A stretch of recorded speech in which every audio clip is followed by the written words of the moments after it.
మొత్తం మీద AI technology భారీగా అభివృద్ధి చెందింది అని చెప్పడం కంటే ఏఐ టెక్నాలజీ మనుషుల్ని మించిపోతుంది, మనుషులు చేసేటువంటి పనులు చేస్తుంది కాదు. ఇప్పుడు మంత్రి పదవులు కూడా అదే చేపడుతుంది. అల్బేనియా దేశంలో ఏఐ టెక్నాలజీతో ఒక ఏఐని ఒక మంత్రిత్వ శాఖకు మంత్రిగా నియమించేసింది అల్బేనియా దేశం. అంటే ఎక్కడికి వెళ్ళిందో చూసుకోరిగా. ఏమైనా నిర్ణయాలు తీసుకోవాలనుకుంటే మనుషులు తీసుకోరు నిర్ణయాలు, ఏఐ తీసుకుంటుంది. ఆమెకు ఒక పేరు కూడా పెట్టిండ్రు, తెలుగులో సూర్యుడు అంటారు, అల్బేనియా భాషలో ఇంకొక పేరు పెట్టిండ్రు. అంటే మొత్తం మీద ఏఐ అనేటువంటిది అంటే అసలు యాక్చువల్గా ఆర్టిఫిషియల్ ఇంటెలిజెన్స్ ఇప్పుడు అంటే చాలా ప్రభావం చూపిస్తూ ఉంది ప్రపంచం పైన, అన్ని దేశాలపైన. అంటే మనిషి ఆలోచనలు అంటే అసలు యాక్చువల్గా క్యాలిక్యులేటరు వచ్చిన తర్వాత ఎక్కాలు మర్చిపోయింది చాలామంది. 2 ఎక్కం 2 2 2 4 2 3 6 ఇట్లా ఇది అయిపోయింది లెక్క.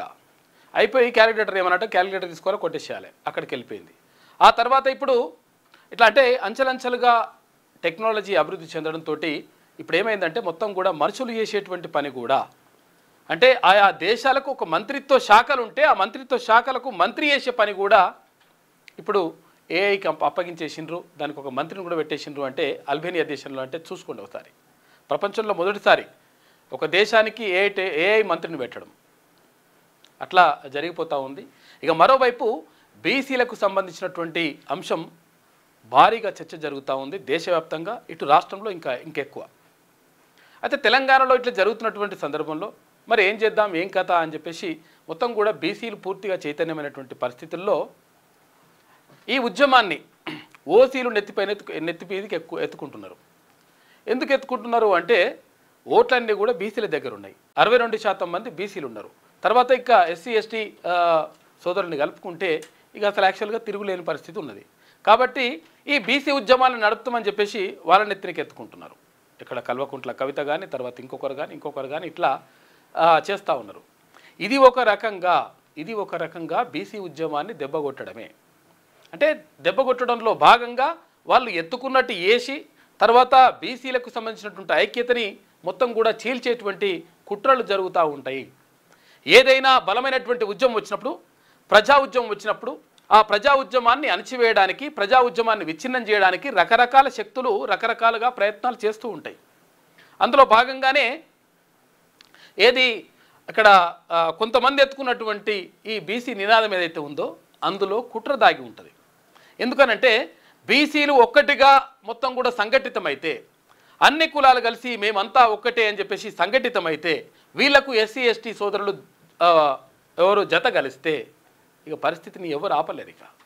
కాబట్టి అటువంటి కుట్రలు జరుగుతూ ఉంటాయి. కొన్ని పార్టీలన్నీ కూడా కుట్రలు చేస్తూ ఉంటాయి, కొన్ని శక్తులన్నీ కూడా కుట్రలు చేస్తూ ఉంటాయి ఈ బీసీ ఉద్యమాన్ని అణచివేయడానికి. ఎప్పుడైనా చరిత్రలో మనం చూసుకుంటే ఏ ఉద్యమం వచ్చినా కానీ అటువంటి కుట్రలు అనేటువంటివి జరుగుతూ ఉంటాయి. కాబట్టి ఆ కుట్రల్ని పసిగట్టినప్పుడు 100% ఉద్యమం అనేటువంటిది లేకపోతే ఆ నినాదం అనేటువంటిది బలంగా వినిపిస్తుంది, విజయవంతం అవుతుంది, 100% విజయవంతమే అవుతుంది. కాబట్టి ఈ కుట్రల్ని గమనించాల్సినటువంటి అవసరం, కుట్రల్ని గమనించాల్సినటువంటి బాధ్యత బీసీ సమాజం పైన, తర్వాత తోటి సమాజం పైన, ఎస్సీ ఎస్టీ మిత్రుల పైన ఉంటుంది 100%. కాబట్టి ఈ విషయాన్ని మనం గమనిస్తే అర్థమవుతుంది, అంటే లోతుగా అబ్జర్వ్ చేస్తే అర్థమవుతుంది. కొన్ని ఏంటంటే అసలు యాక్చువల్గా కొన్ని ఎత్తులు పై ఎత్తులు ఇవన్నీ ఎట్లుంటాయి అంటే నిజంగా కొట్లాడుకున్నట్టే అనిపిస్తుంది, నిజంగా వాళ్ళు మొత్తం చంపుకున్నట్టే పొడుచుకున్నట్టే ఇట్లా రకరకాలుగా ఇవన్నీ కూడా కనిపిస్తుంటాయి బయట.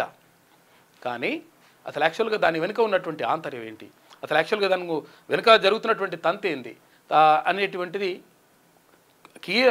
కీన్గా అబ్జర్వ్ చేస్తే మాత్రమే అర్థమవుతుంది. కాబట్టి ఎత్తుకున్నటువంటి ఉద్యమం ఎవరెత్తు అంటే ఇప్పుడు గతంలో ఉద్యమాలు వచ్చినాయి అంటే అసలు యాక్చువల్గా తెలుగు సాహిత్యంలో, నేను తెలుగు సాహిత్యానికి సంబంధించినటువంటి విద్యార్థిని కాబట్టి పరిశోధకుని కాబట్టి తెలుగు సాహిత్యంలో అనేక రకాలైనటువంటి వాదాలు వచ్చినాయి. స్త్రీవాదం వచ్చింది, ఎందుకంటే స్త్రీలు అణచివేతకు గురవుతుందని చెప్పేసి స్త్రీవాదం వచ్చింది. తర్వాత ఇక్కడ దళితవాదం వచ్చింది, మైనార్టీ వాదం వచ్చింది, తర్వాత ఇట్లా రకరకాలుగా వాదాలు వచ్చినాయి. ఆ తర్వాత బీసీ వాదం కూడా వచ్చింది. ఈ వాదాలు ఎప్పుడు వస్తుంటాయి అంటే వాదాలు వచ్చినప్పుడు ఆ వాదాలకు సంబంధించినటువంటి మనుషులు అంటే స్త్రీవాదానికి సంబంధించి స్త్రీలే అంటే స్త్రీవాద రచయితలు వాళ్ళు ముందుకు వచ్చేసి వాళ్ళ రచనల ద్వారా, వాళ్ళ ప్రసంగాల ద్వారా స్త్రీ అంటే ఏదైతే మహిళా చైతన్యాన్ని చేసేటువంటి ప్రయత్నం చేస్తారు. దాంతోపాటు స్త్రీలకు మద్దతుగా పురుషులు కూడా కొంతమంది రాస్తూ ఉంటారు. ఇప్పుడు చలం లాంటి వాళ్ళు వాళ్ళ నవలల్లో ఎక్కువగా స్త్రీవాదం కనిపిస్తుంది. ఈ స్త్రీవాదంలో స్త్రీని సపోర్ట్ చేస్తూ అంటే ఆ రచనలు కానీ తర్వాత ఇవన్నీ కూడా కనిపిస్తుంటాయి. దాన్ని ఏమంటారంటే సంఘీభావం తెలపడం అంటారు. అంటే వాళ్ళకు వాళ్ళు చెప్పుకుంటే అది స్త్రీవాదం అయితే తర్వాత దీనికి సంఘీభావంగా కూడా కొన్ని రచనలు వస్తూ ఉంటాయి. అంటే పురుషుల నుంచి స్త్రీలకు ఇట్లా సంఘీభావంగా రచనలు వస్తాయి. తర్వాత దళితవాదానికి ఇక్కడ బీసీలు కానీ ఇట్లా ఇంకా మిగతా సామాజిక వర్గాలు కానీ మద్దతు ఇస్తూ ఉంటే అది కూడా సంఘీభావంగా ఇట్లా జరుగుతూ ఉంటుంది అనమాట. అంటే అసలు యాక్చువల్గా ఇప్పుడు బీసీ వాదానికి సంబంధించి ఇప్పుడు ఉద్యమం మొత్తం కూడా వస్తున్నప్పుడు బీసీలు ఉద్యమం చేసుకుంటారు, తప్పేం కాదు. అప్పుడు బీసీ వాదం బలపడుతుంది. కానీ వేరే వాళ్ళు ఎత్తుకున్నప్పుడు దాన్ని సంఘీభావంగా చెప్పుకోవచ్చు. కానీ మేమే బీసీలం అన్న కంటే ఎక్కువగా చేస్తూ ఉంటారు. అవన్నీ కూడా డ్రామాలు. వాటిని పసిగట్టాల్సినటువంటి అవసరం, పసిగట్టాల్సినటువంటి బాధ్యత ఉంటుంది. మేమే అని చెప్పేసి అనుకున్నారంటే 100% అక్కడ మోసం జరుగుతున్నట్టు లెక్క. ఇప్పుడు స్త్రీవాదానికి సంబంధించిన మద్దతు తెలిపినప్పుడు మేమే స్త్రీలం అని చెప్పేసి ఎక్కడ కూడా ఏ రచయిత కానీ ఏ కవి కానీ చెప్పడు. ఎందుకంటే వాళ్ళకి అన్యాయం జరుగుతూ ఉంది, మేము మద్దతుగా ఉంటున్నామని చెప్పేసి ఒక సంఘీభావాన్ని ప్రకటిస్తూ వాళ్ళ రచనలు ఉంటాయి. ఇక్కడ మైనార్టీ వాదం కానీ లేకపోతే ఇంకా రకరకాల వాదాలు వచ్చినప్పుడు ఆ వాదాలకు సంబంధించి అట్లా ఉంటుంది. అయితే ఇప్పుడు ఇక్కడ బీసీ వాదానికి సంబంధించి ఏమవుతుందంటే బీసీలు కాపాడుకుంటే బీసీలు సంఘటితమైతే చాలా మంచిది. కానీ మేమే బీసీల కంటే ఎక్కువ ఇంకా బీసీ ఉద్యమాన్ని మేమే ముందుకు తీసుకోవద్దనేటువంటి కలరింగు కొంతమంది ఇస్తూ ఉంటారు. ఈ కలరింగు ఇవ్వడంలో ఉద్దేశం ఏంటంటే ఈ సంఘటితమవుతున్నటువంటి బీసీ సమాజాన్ని ముక్కలు చేయాలి, మొత్తం కూడా చీల్చాలి.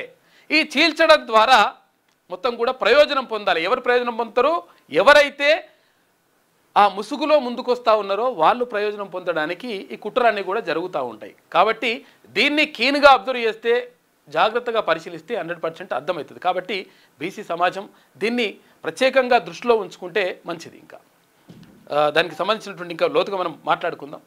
దాంతోపాటు ఇంకా ఉపరాష్ట్రపతిగా నిన్న రాధాకృష్ణన్ మొదటిసారిగా బీసీ బిడ్డ నిన్న ఉపరాష్ట్రపతిగా ప్రమాణ స్వీకారం చేసిండు.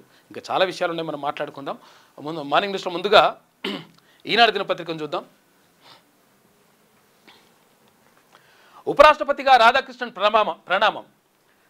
ప్రమాణం చేసిండు. ఇక హాజరైన ప్రధాని మోడీ, కేంద్ర మంత్రులు, తెలుగు రాష్ట్రాల గవర్నర్లు. భారత 15వ ఉపరాష్ట్రపతిగా చంద్రాపురం పొన్నుస్వామి రాధాకృష్ణన్ బాధ్యతలు చేపట్టారు.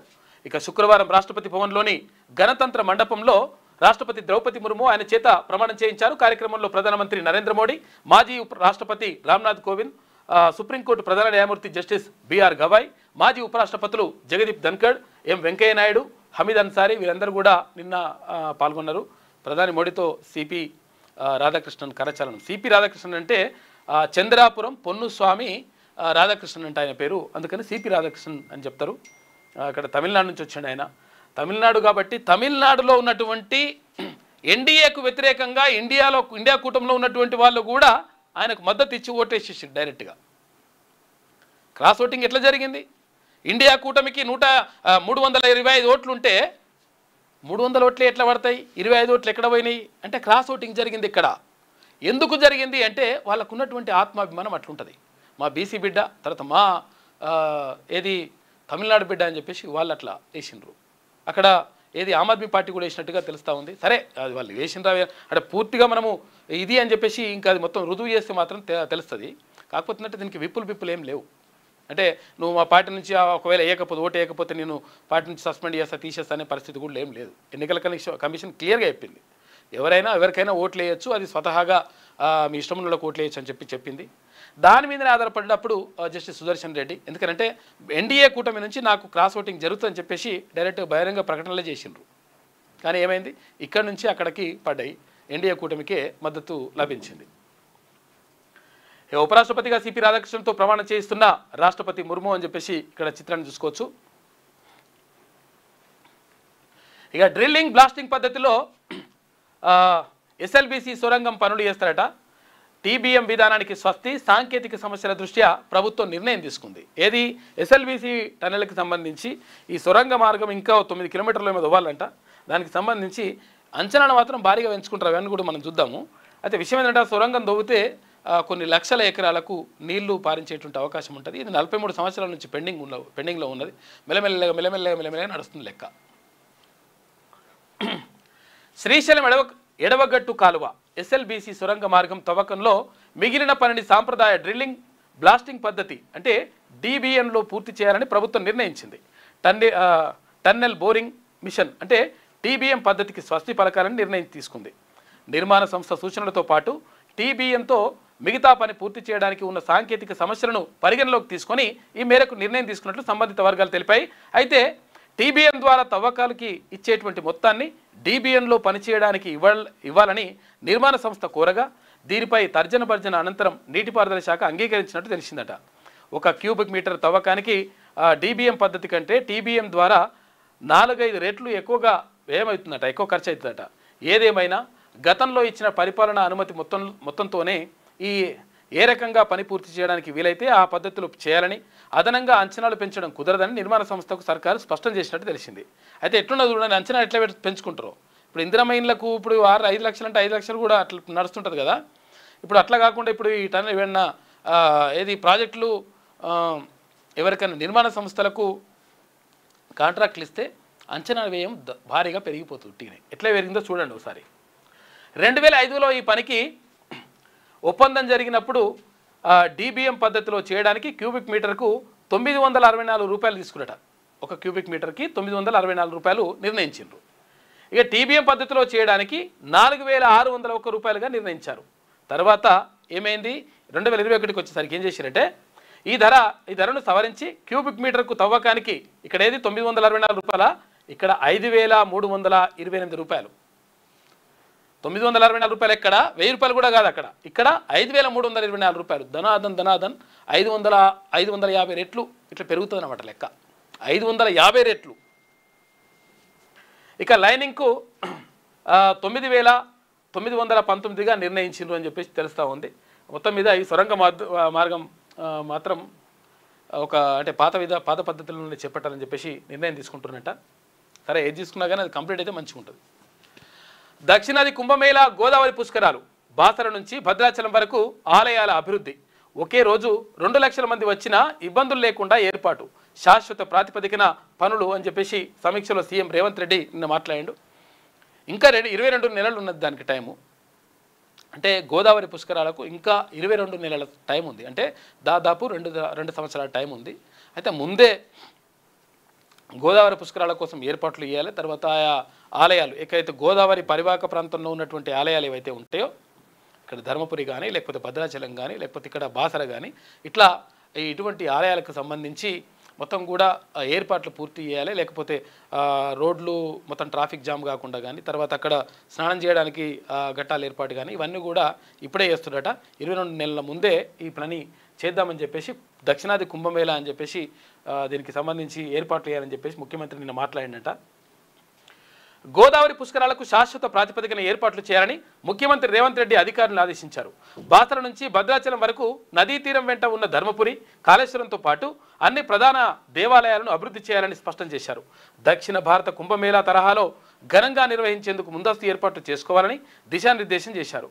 ఈ గోదావరి పుష్కరాల ఏర్పాట్లు ముందస్తు సన్నద్ధతపై కమాండ్ కంట్రోల్ సెంటర్లో ముఖ్యమంత్రి శుక్రవారం సమీక్ష నిర్వహించారు. 2027 జూలై 23 నుంచి మొదలయ్యే గోదావరి పుష్కరాలకు దాదాపు 22 నెలల వ్యవధి ఉన్నందున శాశ్వత మౌలిక వసతులు, అభివృద్ధి పనులపై ఇప్పటి నుంచే దృష్టి సారించాలని సూచించారు.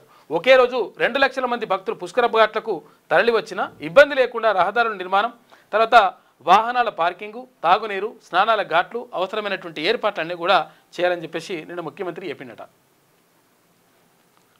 ఇక హైదరాబాద్ చుట్టూ 3 రైల్వే టెర్మినల్లు, ఔటర్కు రీజనల్ రింగ్ రోడ్డుకు మధ్యలో నిర్మాణాలు, దక్షిణ మధ్య రైల్వే ప్రణాళికలు రాష్ట్ర ప్రభుత్వానికి తెలిపిన అధికారులు అని చెప్పేసి ఒక వార్త కనిపిస్తూ ఉంది. ఇక్కడ 3 ఏర్పాటు చేస్తారంట రైల్వే టెర్మినల్లు. దానివల్ల కొంతవరకు ఈజీగా ఉంటుందండి. అంటే సిటీ లోపలికి వచ్చేసి మొత్తం కూడా ఇక్కడ ఏది నాంపల్లి, తర్వాత ఇక్కడ ఏది సికింద్రాబాద్, ఇలాంటి ప్రాంతాలలో మొత్తం కూడా భారీగా అంటే నాంపల్లి, తర్వాత ఇక్కడ సికింద్రాబాద్, ఇక్కడ ఏది కాచిగూడ, ఎక్కడ కూడా ఫుల్లు రద్దీ అయిపోతూ ఉంది. ఈ రద్దీ అయిపోతే సిటీలోకి వచ్చిన తర్వాత రద్దీ ఎందుకు, అందుకని కొంతవరకు సిటీ అవుటర్లో ఏర్పాటు చేస్తే బాగుంటుందని చెప్పేసి నిర్ణయం తీసుకుంటారంట. ఒక రకంగా ఇది మంచిదే. దేశంలో వివిధ రాష్ట్రాల నుంచి వచ్చే రైళ్ల రద్దీ నేపథ్యంలో హైదరాబాద్ మహానగరం చుట్టూ కొత్తగా 3 భారీ రైల్వే టెర్మినల్ను నిర్మించేందుకు రైల్వే శాఖ ప్రణాళికలు రూపొందించింది. అయితే ఢిల్లీ, బెంగళూరు, కోల్కతా వంటి నగరాలకు శివారు ప్రాంతాల్లో రైల్వే టెర్మినల్ ఉన్నాయి. దూర ప్రాంతాల నుంచి వచ్చే రైళ్లను ఆయా నగరాల మీదుగా ఇతర ప్రాంతాలకు వెళ్లే ఎక్స్ప్రెస్లను వాటి శివారు ప్రాంతాలకు పరిమితం చేస్తున్నారు. ఇదే రీతిలో హైదరాబాద్ చుట్టూ 3 రైల్వే టెర్మినల్ను ఔటర్కు, రీజనల్ రింగ్ రోడ్డుకు మధ్యలో నిర్మించేందుకు దక్షిణ మధ్య రైల్వే ప్రణాళికలు సిద్ధం చేసింది. వరంగల్ మార్గంలో చెర్లపల్లి టెర్మినల్ను నిర్మించి అందుబాటులోకి తీసుకురాగా ఇక్కడ చెర్లపల్లిలో భారీగా చేస్తున్నారు.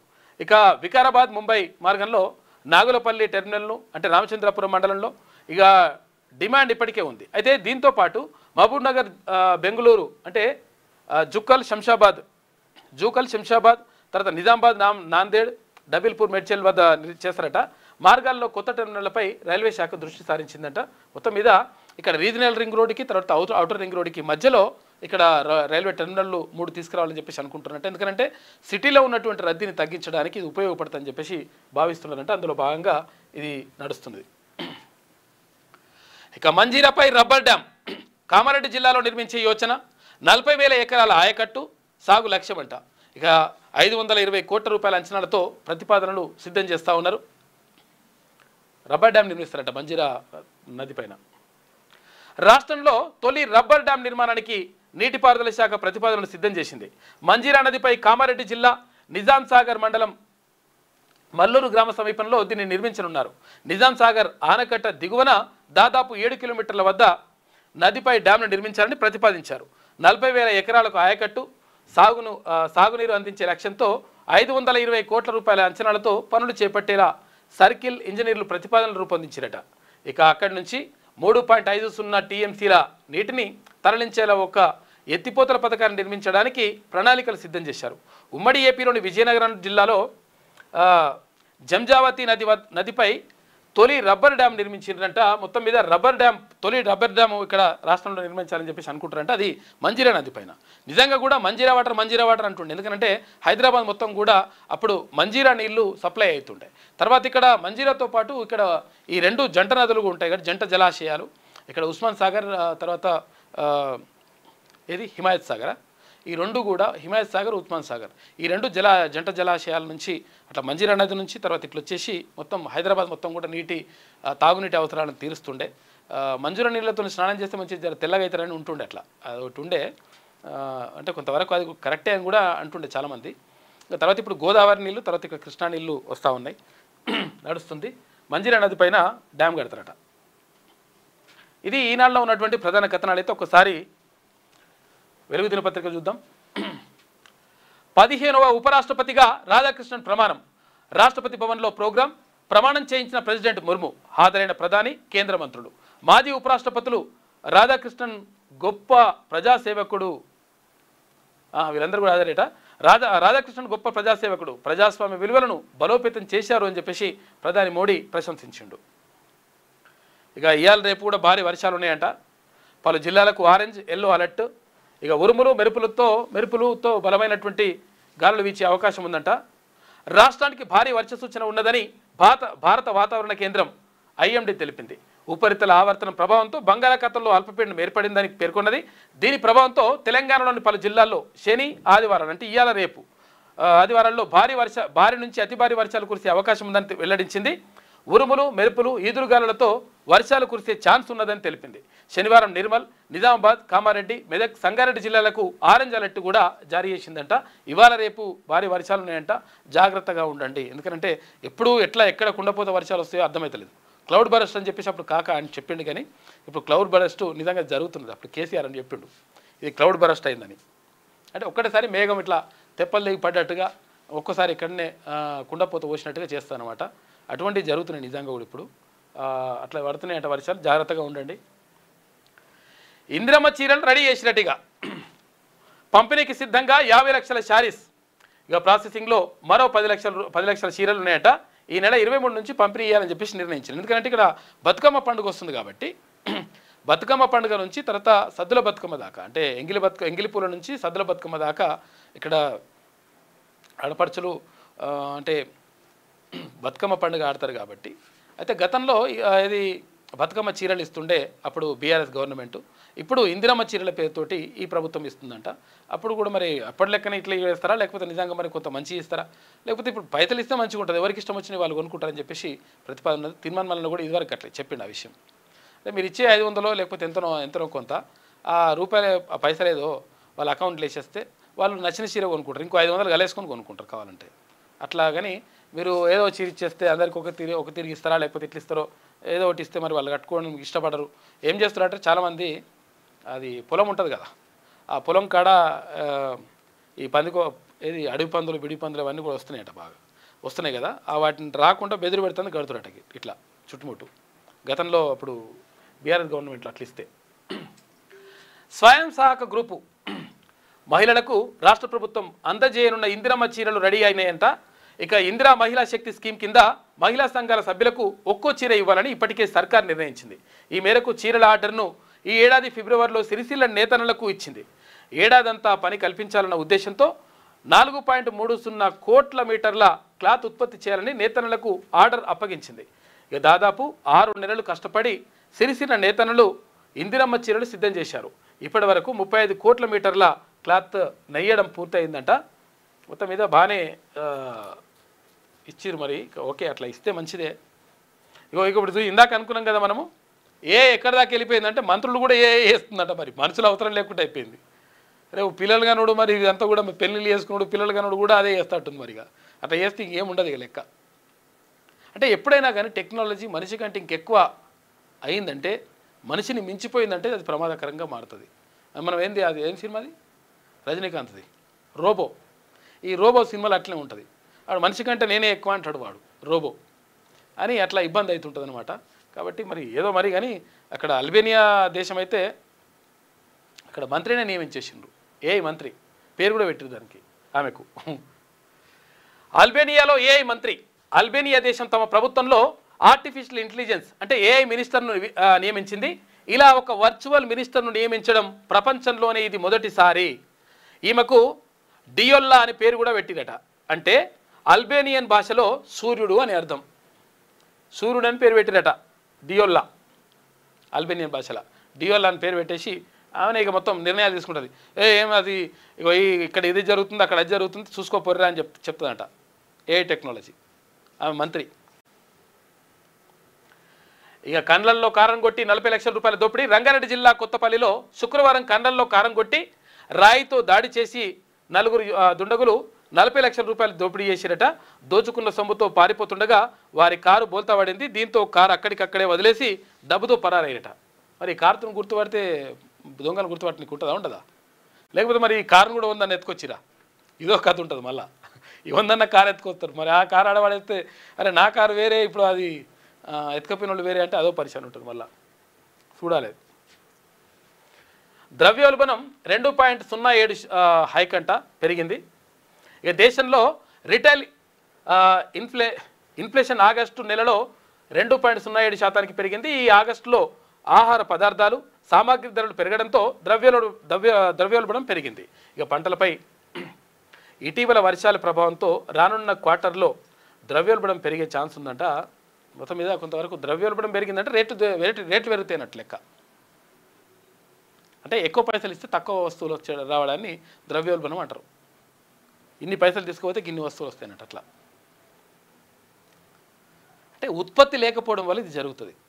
ఎప్పుడైనా కానీ ఏదైనా దేశం అభివృద్ధి చెందాలంటే ఉత్పత్తి ఉండాలి. ఉత్పత్తి ఉంటే ఏమవుతుందంటే ఏదైనా కానీ, ఇప్పుడు వ్యవసాయ ఉత్పత్తులు కానీ లేకపోతే ఇంకేదైనా సాంకేతికమైనటువంటి కానీ ఏదైనా కానీ ఉత్పత్తి ఉంటే ప్రొడక్టివిటీ ఇది ఉంటే ఏమవుతుందంటే ఆటోమేటిక్గా కొంచెం ధరలు తగ్గుతాయి, అందుబాటులో ఉంటాయి. ఎందుకంటే ఉత్పత్తి ఎక్కువగా ఉన్నప్పుడు ధరలు కొంచెం తగ్గుతాయి. ఎందుకంటే అవసరాలకు అనుగుణంగా ఈజీగా పైసలు వచ్చేసినాయి అనుకో, వస్తువులు వచ్చేసినాయి అనుకో, ఆటోమేటిక్గా కొంతవరకు ధరలు అందుబాటులో ఉంటాయి. అది కాకుండా ఉత్పత్తి తగ్గితే ఉత్పత్తి పెరగడం ద్వారా దేశ సంపద కూడా పెరుగుతుంది ఎప్పుడైనా కానీ. ఎందుకంటే ఈ ఉత్పత్తిని వివిధ దేశాలకు మేము ఎగుమతి చేసినప్పుడు ఆ దేశాల నుంచి వచ్చేటువంటి ఏదైతే రాబడి ఉంటుందో అది దేశాన్ని సుసంపన్నం చేస్తుంది. కాబట్టి ఉత్పత్తి పెరగాలి. ఉత్పత్తి పెరగాలంటే ప్రొడక్టివిటీ జరగాలంటే ఏం చేయాలి? అందరూ పని చేయాలి. పని చేయాలంటే ఉద్యోగాలలో అందరూ కూడా చేస్తూ ఉండాలి. తర్వాత ఎవరి పని వాళ్ళు చేస్తుండాలి. లేకపోతే మేము క్రికెట్ చూసుకుంటుంటాం, 4 రోజుల దాకా ఇది చేస్తాం అది చేస్తామంటే ఉత్పత్తి ఉండదు. యువత ఉత్పత్తి మీద అంటే ప్రొడక్టివిటీ మీద దృష్టి పెట్టాలి. అప్పుడే మంచి జరుగుతుంది. ఇక దక్షిణ భారత కుంభమేళాగా గోదావరి పుష్కరాలు 2027 పుష్కరాల కోసం శాశ్వత ఏర్పాట్లు చేయాలని చెప్పేసి ముఖ్యమంత్రి రేవంత్ రెడ్డి ఆదేశాలు జారీ చేసినట. బాసర నుంచి భద్రాచలం వరకు ఆలయాల అభివృద్ధిపై దృష్టి పెట్టండి. 74 చోట్ల పుష్కర ఘాట్లు నిర్మించాలి. ఒకే రోజు 2 లక్షల మంది భక్తులు వచ్చినా ఇబ్బందులు రావద్దు. కేంద్ర స్కీమ్స్ నుంచి సహకారం తీసుకోవాలని చెప్పి సూచించిండట. గోదావరి పుష్కరాల ఏర్పాట్లు ముందస్తు సన్నద్ధతపై అధికారులతో రివ్యూ నిర్వహించిండు ముఖ్యమంత్రి రేవంత్ రెడ్డి. గోదావరి పుష్కరాలను దక్షిణ భారత కుంభమేళాగా ఘనంగా నిర్వహించేందుకు ముందస్తు ఏర్పాట్లు చేసుకోవాలని అధికారులను సీఎం రేవంత్ రెడ్డి ఆదేశించారు. ఇక గోదావరి పుష్కరాలకు శాశ్వత ప్రాతిపదికన ఏర్పాట్లు చేయాలని సూచించారు. అందుకు అవసరమైన ముందస్తు ప్రణాళికలు రూపొందించాలని దిశానిర్దేశం చేశారు. రాష్ట్రంలో గోదావరి తీరం వెంట ఉన్న ప్రధాన ఆలయాల అభివృద్ధికి అత్యంత ప్రాధాన్యం ఇవ్వాలని చెప్పారు. అదే క్రమంలో పుష్కరాల ఏర్పాట్లు తర్వాత రాబోయే భక్తుల రద్దీని అంచనా వేసుకొని మౌలిక వసతులు కల్పించాలని సూచించారు. పుష్కర స్నానాలు చేసేందుకు వచ్చే లక్షలాది మంది భక్తులకు ఎలాంటి లోట్లు లేకుండా సదుపాయాలు కల్పించేలా ప్రత్యేక ప్లాన్ సిద్ధం చేయాలని చెప్పేసి కూడా చెప్పిండట. ఇంక 22 నెలల తర్వాత ఉన్నటువంటి పుష్కరాల కోసం ఇప్పుడు ఏర్పాట్లు చేయాలని చెప్పేసి ముఖ్యమంత్రి మాట్లాడడం మంచిగా ఉన్నది. కానీ ఇక్కడ ఏదో రుణమాఫీ కాలేదంటారు, వాళ్ళ సంగతి ఎందుకు చూడరు. రుణమాఫీ కాలేదంటే మంత్రి గారు ఏమంటున్నారు, పైసలు లేవు మేము ఇప్పుడు ఏం చేసేది ఏం లేదని చెప్పేసి అక్కడ అంటున్నారు. తర్వాత ఇక్కడ ఇందిరా మైన్లకు సంబంధించి ఆ పూర్తిగా వాటికి చూడండి. తర్వాత ఏదైతే ఇల్లు స్థలం లేనటువంటి వాళ్ళకి ఇల్లు ఇస్తలేరు. మరి ఇప్పుడు స్థలమే లేదు అంటే వాళ్ళ అర్థమైంది, దాని అర్థమైంది వాళ్ళు నిరుపేదలకు ఇల్లు ఇవ్వలేక మరి స్థలం ఉన్న వాళ్ళకి ఇల్లు ఇస్తా అంటే సిటీలో మరి స్థలం ఉన్న వాళ్ళు ఉంటారా అంతా. కాబట్టి దీనిపైన దృష్టి పెడితే మంచిగా ఉంటుంది. ఇది కూడా ఒకసారి సమీక్ష నిర్వహించి స్థలం లేకపోతే మరి ఎక్కడెక్కడ స్థలాలు ఉన్నాయి ఏం కథ. 25 లక్షల ఎకరాలు మొత్తం అంతా ఆగం చేసిందట ఈ లంగలు గతంలో. కాబట్టి ఆ 25 లక్షల ఎకరాలు ఏదో మొత్తం బయటకు తీసుకొచ్చి ఎవరికెవరికైతే ఇండ్లు లేవో ఎవరెవరికైతే జాగాలు లేవో అటువంటి వాళ్ళకు ఇండ్లు నిర్మించే ఏర్పాటు కూడా చేస్తే మంచిగా ఉంటుంది. అంతర్జాతీయ ఖనిజాల రంగంలో సింగరేణి గ్లోబల్ పేరుతో ఎంటర్ అయిందని చెప్పేసి డిప్యూటీ సీఎం భట్టి విక్రమార్క అంటుండు. గోల్డ్ కాపర్ అన్వేషణకు సంస్థ లైసెన్స్ పొందింది. ఎందుకంటే ఇది అసలు యాక్చువల్గా బొగ్గు తీస్తేందుకే ఉండే ఇంతకుముందు. ఇప్పుడు ఇక్కడ కర్ణాటకలో తర్వాత వివిధ ప్రాంతాలలో బంగారము గనులు ఉంటే ఆ బంగారం గనులను కూడా వెలికి తీస్తేందుకు సింగరేణి ఒప్పందం కుదుర్చుకున్నది. కాబట్టి సింగరేణి ఇప్పుడు బంగారం. గ్రీన్ ఎనర్జీ దిశగా సోలార్ తర్వాత పంప్డ్ స్టోరేజీ ప్రాజెక్టులు బొగ్గు గనుల వేలంలో సంస్థ పాల్గొనేలా సర్కార్ కీలక నిర్ణయం. కోల్ బ్లాకులు సాధిస్తేనే సంస్థకు మనుగడ అని చెప్పేసి ఉప ముఖ్యమంత్రి భట్టి విక్రమార్క అంటున్నాడు. ఇది ప్రత్యేక కథనం ఉన్నట్టుంది. ఇది కాళేశ్వరంపై సిబిఐ నో రెస్పాన్స్. చూసిరు కదా, మనం అనుకున్నాం ముఖ్యమంత్రి రేవంత్ రెడ్డి ఒక వ్యూహాత్మకంగా వ్యవహరించిండు ఈ విషయంలో. ఏమైంది, కాళేశ్వరం కేసును ఎవరికి అప్పగించిండు, తీసుకుపోయి సిబిఐకి అప్పగించిండు. సిబిఐకి ఉన్న ఆధారాలను కూడా ఇచ్చేసిన తర్వాత ఇప్పుడు ఎవరి పని అది. ఒకవేళ రాష్ట్రంలో ఉండదనుకో, సిట్టు విచారణ చేస్తుంటే ఏమైందని చెప్పేసి అడుగుతారు కదా అందరూ. అట్లా కాకుండా సిబిఐకి ఇవ్వాలని చెప్పేసి అక్కడ కేంద్ర మంత్రి కిషన్ రెడ్డి తర్వాత వీళ్ళందరూ కూడా డిమాండ్ చేసిండ్రు. భారతీయ జనతా పార్టీ నేతలు కూడా డిమాండ్ చేసిండ్రు ఇస్తే మంచిగా ఉంటుందని. ఇప్పుడు కేంద్రం కోర్టునే వేసి పడేసిండు. ఇప్పుడు ఏమైంది, ఒకవేళ ఇప్పుడు ఇంకా విచారణ స్టార్ట్ అయ్యలేరట వీళ్ళు సిబిఐ స్టార్ట్ చేయలేదంటే దాని అర్థం ఏంది, మరి ఏమైనా కుమ్మక్క అవుతున్నారా అని చెప్పేసి మళ్ళీ ఒక లొల్లి, ఎవరెవరు బీఆర్ఎస్ బీజేపీ కుమ్మక్క అవుతున్నటువంటిది లొల్లి పుట్టేటువంటి అవకాశం ఉంటుంది. ఒకవేళ ఇప్పుడు స్టార్ట్ చేసి మొత్తం ఆయనని అరెస్ట్ చేసి ఇలా నిజంగా ఒకవేళ ఎవరు దొంగలో తేర్చి వాళ్ళని తీసుకుపోయి లోపల పడేసి అడుకో మంచిగా ఆటోమేటిక్గా అప్పుడు ఏమవుతుంది, బీజేపీ తర్వాత బీఆర్ఎస్ బంధం తెగిపోతుంది. ఇట్లా మొత్తం మీద ఒక రకంగా వ్యూహాత్మకంగా వ్యవహరించి ఈ కాళేశ్వరం అంశాన్ని అవినీతి అంశాన్ని ముఖ్యమంత్రి రేవంత్ రెడ్డి వ్యూహాత్మకంగా తీసుకుపోయి కేంద్రం కోర్టులో వేసి పడేసిండు. కాబట్టి ఇప్పుడు ఏం చేస్తలేరని మళ్ళీ ఇప్పుడు స్టోరీ ఇట్లా స్టోరీ ఏంది వాస్తవమే, నిజంగా జరుగుతుంది కూడా ఇదే. కాబట్టి ఒక వ్యూహాత్మకంగా వ్యవహరించిండు ఈ విషయంలో ముఖ్యమంత్రి రేవంత్ రెడ్డి. కాళేశ్వరంపై సిబిఐ నో రెస్పాన్స్.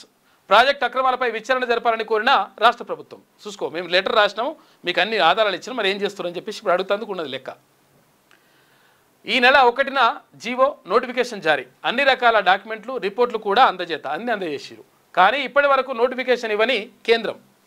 రాష్ట్ర సర్కార్ అడిగితే 48 గంటల్లోనే సిబిఐ విచారణకు సిద్ధమని గతంలో కేంద్ర మంత్రి కిషన్ రెడ్డి ప్రకటించిండు. మరి ఏమైంది, ఇప్పుడు 48 గంటలు కాలేదా అని అడుగుతారు. ఇప్పుడు 12 రోజులు గడిచినా సిబిఐ నుంచి స్పందన రాకపోవడంపై CM ఆరాధిస్తున్నట.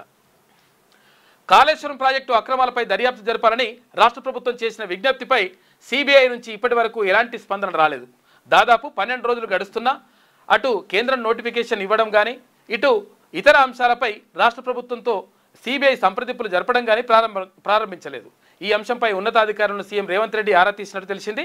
కాళేశ్వరంపై justice PC Ghosh commission ఇచ్చినటువంటి నివేదికపై గత నెల 31న అసెంబ్లీలో సుదీర్ఘ చర్చ అనంతరం ఈ కేసును సిబిఐకి అప్పగిస్తున్నట్లు సీఎం ప్రకటించారు. దీనికి అనుగుణంగా సిబిఐ విచారణ కోరుతూ రాష్ట్ర ప్రభుత్వం ఈ నెల 1న అధికారికంగా నోటిఫికేషన్ జారీ చేసింది.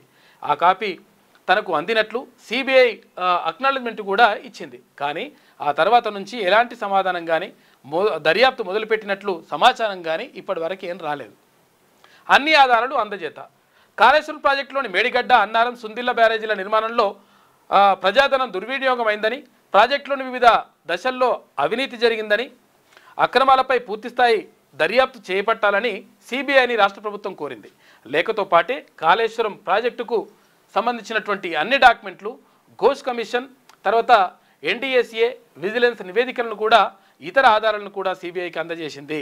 సాధారణంగా ఇలాంటి ప్రాధాన్యం ఉన్నటువంటి కేసుల దర్యాప్తు కోసం అభ్యర్థనలు వచ్చినప్పుడు సిబిఐ ప్రాథమిక పరిశీలన చేసి దర్యాప్తుకు సంబంధించిన ఉత్తర ప్రత్యుత్తరాలు జరుపుతుంది. కానీ ఈ కేసులో ఇప్పటి వరకు సిబిఐ నుంచి ఎలాంటి సమాధానం కానీ దర్యాప్తు మొదలుపెట్టినట్టు సమాచారం కానీ రాలేదు. సిబిఐ కేంద్ర ప్రభుత్వ పరిధిలో పనిచేస్తున్న సంస్థ. ఇది Delhi special police establishment act 1946 ప్రకారం ఏర్పడ్డది. కానీ ఇంకేం స్టార్ట్ కాలేదు. ఏమవుతుంది ఇప్పుడు? ఇట్లనే ఆగితేనేమో కేంద్ర ప్రభుత్వం బదనాం అవుతుంది, సిబిఐ బదనాం చేస్తారు. ఒకవేళ ఇది దర్యాప్తు మొదలుపెట్టి స్పీడప్ చేసి దందం తీసుకుపోయి లోపల పడేసారు అనుకో, ఇక్కడ బీఆర్ఎస్ పని ఖతం అయిపోతుంది.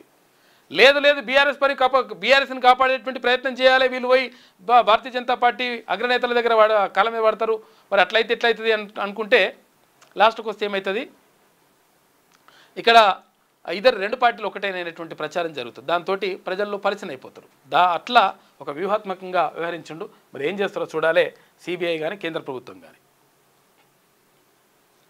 కర్ణాటకలో మళ్ళీ కులగణన చూసుకో. ఈ నెల 22 నుంచి అక్టోబర్ 7 వరకు సర్వేనట. సీఎం సిద్ధరామయ్య ప్రకటన పాత రిపోర్టును తిరస్కరిస్తున్నట్లు వెల్లడించిండు. చూసుకో, ఇక కులగణన సరిగా జరగలేదు, మంచిగా లేదు, మళ్ళీ ఈ కులగణన అని చెప్పిండంట కర్ణాటక ముఖ్యమంత్రి సిద్ధరామయ్య. అక్కడ బీసీ ముఖ్యమంత్రి ఉన్నాడు.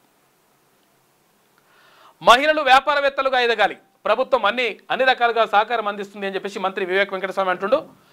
ఇందిరా మహిళా శక్తితో మహిళా సంఘాల వ్యాపారాలు చేస్తున్నాయి, మంచి లాభాలు సాధిస్తున్నాయి. మహిళలకు అవకాశం ఇస్తే ఉన్నత స్థానాలకు ఎదుగుతారు.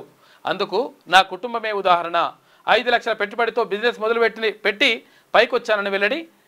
CII Indian women of lift voice for change ప్రోగ్రామ్కు ఆయన హాజరైందంట. CII Indian women of lift voice for change అంట. కార్యక్రమానికి పోయిండు. వ్యాపారవేత్తలుగా ఎదగాలని చెప్పేసి అంటున్నారు.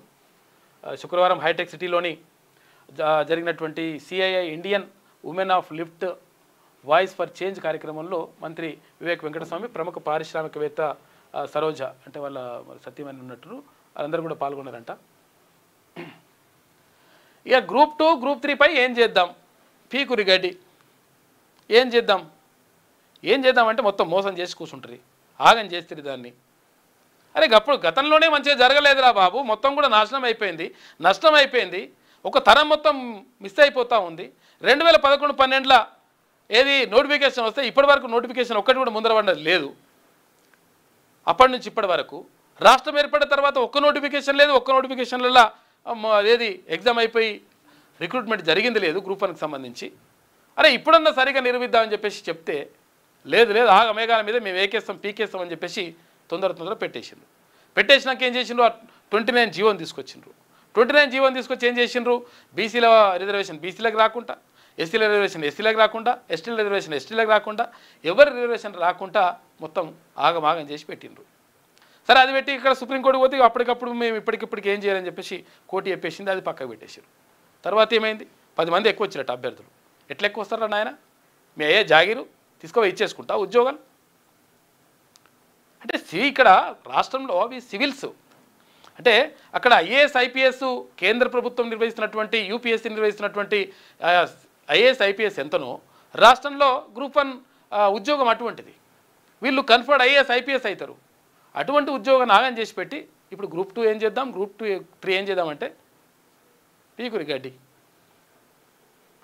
టీజీపీఎస్సీ సమాలోచన ఇప్పుడు నాయన మీద పడుతుందా, బుర్ర వెంకటేశం మీద. పాపం మంచి అధికారే, కానీ గతంలో చేసి పేరాలు ఆగమాగం చేసి ఆడబెట్టారు కుప్ప. ఇక గ్రూప్ 1 రిక్రూట్మెంట్ ఆలస్యంతో గ్రూప్ 2, 3పై పీఠముడి అంట. అప్పీలుకు పోయాక రివ్యూ చేయాలని భావిస్తున్న కమిషన్. ఇక గ్రూప్ 1 సర్వీస్కు ఎంపికైన వాళ్ళలో గ్రూప్ 2, గ్రూప్ 3కి కూడా ఎంపికైన వాళ్ళు ఎందరున్నారనే వివరాలు కూడా సేకరిస్తున్నారట. అయితే వీటి ఆధారంగానే రిక్రూట్మెంట్ జాబ్ క్యాలెండర్పై నిర్ణయం తీసుకుంటారట. ఏదైతుంది ఇప్పుడు గ్రూప్ 1 కాకుండానే గ్రూప్ 2, 3 నియమించారు అనుకో, ఆ తర్వాత గ్రూప్ 1 వస్తే మళ్ళీ అందులోకి వెళ్ళిపోయి మళ్ళీ గ్రూప్ 1లో జాయిన్ అయిపోతాడు. ఎందుకంటే పెద్ద ఉద్యోగం కాబట్టి ఏం చేయాలని ఆలోచిస్తారట. గ్రూప్ 1పై హైకోర్టు తీర్పు నేపథ్యంలో గ్రూప్ 2, గ్రూప్ 3 పోస్టుల భర్తీపై ఎలా ముందుకెళ్లాలనే అంశంపై టీజీపీఎస్సీ సమాలోచనలు చేస్తున్నది. అయితే గ్రూప్ 1 రిక్రూట్మెంట్ పూర్తయ్యాకే గ్రూప్ 2, గ్రూప్ 3 పోస్టుల భర్తీ చేయాలని టీజీపీఎస్సీ అనుకుంది. అయితే గ్రూప్ 1కు ఎంపికైన వారిలో చాలామంది గ్రూప్ 2, గ్రూప్ 3కు కూడా సెలెక్ట్ అవుతారని, అందువల్ల వరుసగా గ్రూప్ 1, గ్రూప్ 2, గ్రూప్ 3 పోస్టులు భర్తీ చేస్తే బ్యాక్లాగ్ సమస్య ఉండదని భావించింది. కానీ ఇప్పుడు గ్రూప్ 1 వాయిదా పడడంతో గ్రూప్ 2, గ్రూప్ 3పై ఎలా ముందుకెళ్లాలనే దానిపై కమిషన్ సమాలోచన చేస్తున్నది. ప్రస్తుతం గ్రూప్ 1 మెయిన్స్ ఆన్సర్ షీట్లను రీవాల్యుయేషన్ చేయాలన్న హైకోర్టు సింగిల్ జడ్జి తీర్పుపై డివిజన్ బెంచ్లో అప్పీల్కు వెళ్లాలని ఇప్పటికే డిసైడ్ అయింది. ఈ ప్రక్రియ పూర్తి కాగానే గ్రూప్ 2, గ్రూప్ 3 రిక్రూట్మెంట్పై టీజీపీఎస్సీ రివ్యూ చేయాలని చెప్పి భావిస్తుందట. చూసుకోయిగా డివిజన్ బెంచ్కి వెళ్తారట వెళ్ళరు. ఇంకా ఏడికి వెళ్ళినా కానీ అదే కదా మీరు కథలు చేసినంత లంగ కథలు. ఇక 15 నుంచి ప్రైవేట్ ప్రొఫెషనల్ కాలేజీలు బంద్ అంట. చూసుకో, ప్రొఫెషనల్ కాలేజీలు ఇటు 16 నుంచి డిగ్రీ పీజీ కాలేజీలు కూడా బంద్ చేస్తామని చెప్పేసి ప్రైవేటు యాజమాన్యాలు చెప్తున్నాయి. ఎందుకంటే ఫీజు రియంబర్స్మెంట్ వస్తలేదు. ప్రైవేటు కాలేజీల మేనేజ్మెంట్లు సంఘం నిర్ణయం తీసుకుందంట. ఫీజు బకాయిలు రిలీజ్ చేయాలని వాళ్ళు డిమాండ్ చేస్తున్నారు. ఎందుకంటే ఇప్పుడు పిల్లలు పోతే 4 ఏళ్ళ నుంచి ఫీజు రియంబర్స్మెంట్ లేదు. అక్కడ గత ప్రభుత్వం 2 ఏళ్ళు పెట్టింది, ఇప్పుడు ఈ ప్రభుత్వం 2 ఏళ్ళు.